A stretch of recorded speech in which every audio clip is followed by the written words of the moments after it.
전설의 세계 4대 16세라고 칭하는 청소년 사진들이 있습니다. 브록 레스너, 마이크 타이슨, 강호동, 드웨인 존슨. 도저히 16살 때 사진이라고 믿기 어려운 노안의 외모를 하고 있는데요. 특히 드웨인 존슨의 16살 때 모습은 교장 선생님이라고 해도 믿을 것 같습니다. 특별히 발육이 빠르다면 가능할 수 있겠구나 라고 이해는 되는데요. 그런데 만약 어느 중년의 외모를 가진 아저씨가 저 5살이에요 라고 한다면 이건 믿을 수 있을까요? 천문학에서는 이런 일들이 자주 있습니다. 우주 망원경을 통한 우주 관측 사진들을 보면 겉보기에는 아저씨인데 실제 나이는 어린아이라고 주장하는 이러한 현상이 너무도 많이 나타납니다. 무슨 말인지 모르겠다고요? 영상을 보다 보면 이해하실 겁니다. 오늘은 우주 탄생 이론 중 주류인 빅뱅 이론과 그에 도전하는 관측 결과에 대해 재밌게 알아보겠습니다. 이 우주가 어떻게 시작되었을까요? 여러 가설들이 있지만 현재 가장 주류로 인정받는 것은 빅뱅 우주론입니다.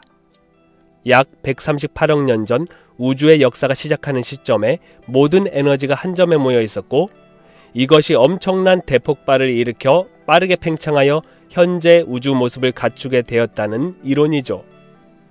빅뱅 이론에서는 현재에도 우주가 계속 팽창하는 중이라고 하는데요. 우주의 전체적인 팽창으로 인해 우주에 존재하는 은하들은 서로 멀어진다고 합니다. 보다 멀리 있는 은하일수록 더 빠른 속도로 멀어지게 되겠죠.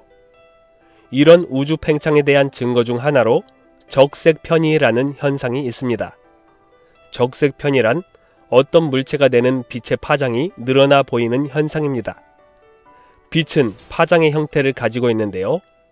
파장이 길수록 붉게 보이고 파장이 짧아질수록 푸르게 보입니다.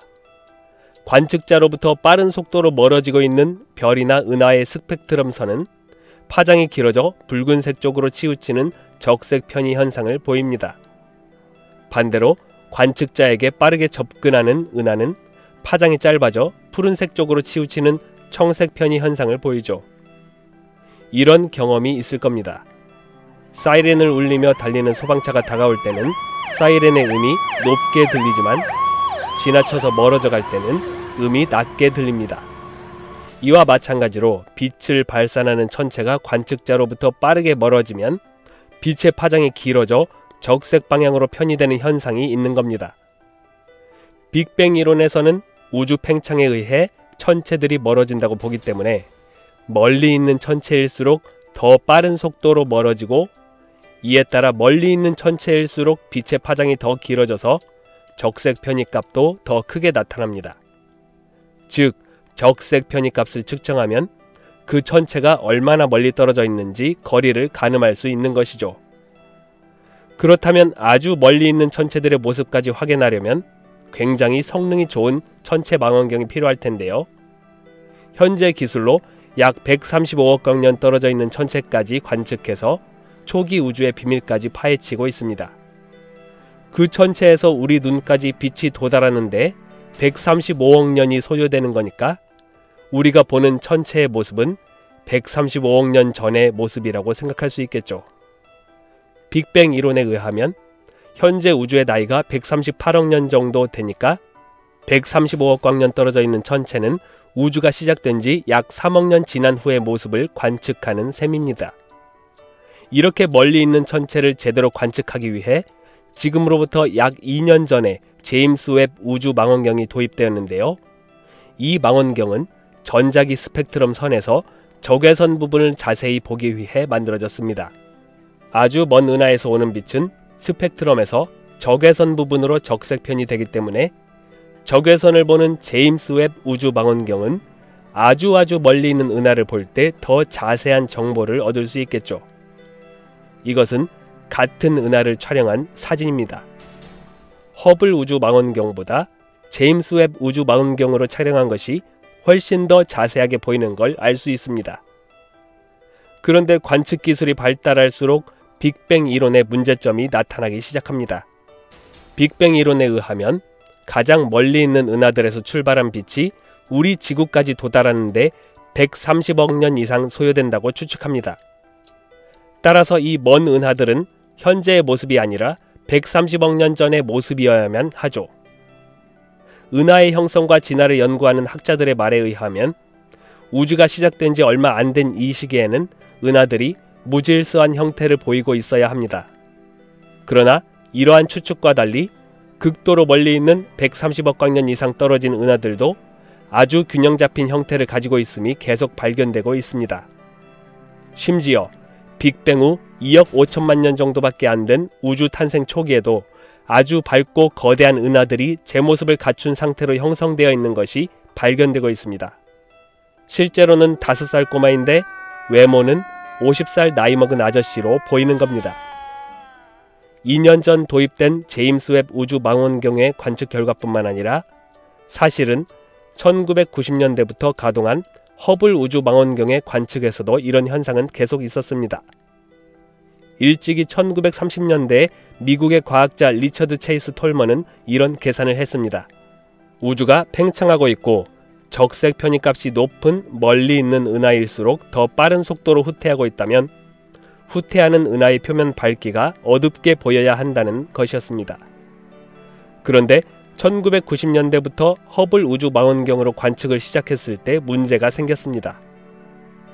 극도로 멀리 있어서 높은 적색 편입값을 보이는 은하들도 밝기가 전혀 어둡지 않았던 것입니다. 이 관측 결과는 마치 우주가 팽창하지 않는다고 외치는 것 같았습니다. 이러한 결과를 보던 과학자들도 우주가 팽창하지 않는다고 주장하는 논문들을 내놓기 시작했습니다. 2022년에 더욱 성능이 좋은 제임스 웹 우주 망원경이 출현하여 더 많은 은하들까지 관측하면서 이런 논쟁은 더 심각해진 상황입니다. 그동안 과학자들의 예측은 어떠했냐면 우주 탄생 빅뱅이 일어난 후 4억 년이 지나 최초의 별들이 형성되었고 그 후 몇 억 년 후에 최초의 은하들이 형성되었다는 것으로 믿고 있었습니다. 그러나 관측 기술이 발달하여 과학자들은 별과 은하의 탄생 시기를 조절했습니다. 우주 탄생 후 1억 년에서 2억 5천만 년 사이에 최초의 별들이 형성되었고 그 후 몇 억 년 후에 최초의 은하들이 생겼다는 것으로 타임라인을 줄였습니다. 이렇게 시기 조정을 했음에도 불구하고 제임스 웹 우주 망원경의 관측 결과 빅뱅 직후인 2억 5천만 년 후에도 존재했던 성숙된 형태의 은하가 발견되어서 과학자들은 멘탈 붕괴에 이르렀습니다. 이걸 어떻게 해석해야 할까요? 아직까지 빅뱅 이론이 무효화되지 않았고 제임스 웹 우주 망원경의 관측 결과는 빅뱅 이론의 기본 틀 안에서 연구되고 있습니다. 앞으로 계속될 연구에 따라 빅뱅 이론이 수정될 수 있겠지만 너무나 많은 수정사항들이 추가된다면 어쩌면 빅뱅 이론 자체가 무효될 수도 있겠죠. 부가적인 예외사항과 설명이 너무 많이 붙는다면 그것은 이미 빅뱅 이론이 아니게 될 수도 있을 겁니다. 인류의 과학은 끊임없이 발전하고 새로운 발견으로 기존 이론들이 수정되거나 대체되기도 합니다. 이는 역사적으로 자주 있는 일이었죠. 아무리 주류 이론이라고 해도 어쨌거나 이론이라는 것은 오류나 한계를 가질 수 있습니다. 한 가지 주류 이론에만 집중하면 다른 중요한 관점이나 대안을 놓칠 수 있습니다.